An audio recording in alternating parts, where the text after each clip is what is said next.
ঈদের পর high school college শনিবার বন্ধ রাখা হতে পারে, শিক্ষামন্ত্রী।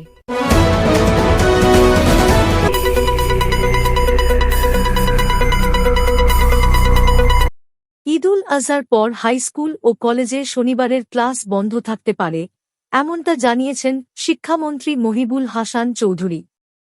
বললেন, শিক্ষণ ঘাটতি কমাতে শনিবার ক্লাস চালু রাখার বিষয়টি সাময়িক সিদ্ধান্ত।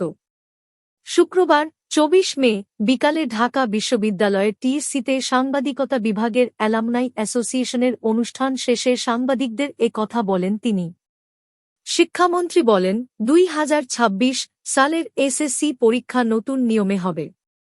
বিশেষজ্ঞ কমিটির মতামতের পর বিষয়টি চূড়ান্ত করা হবে। এ সময় পড়ালেখার সাথে যাতে চাকরির বাজারের সংযোগ থাকে, সেটি খেয়াল রাখার কথাও বলেন তিনি। মহিবুল হাসান চৌধুরী আরও বলেন, লাইব্রেরিতে চাকরির বই পড়া নিয়ে সামাজিক যোগাযোগ মাধ্যমে ট্রল হচ্ছে।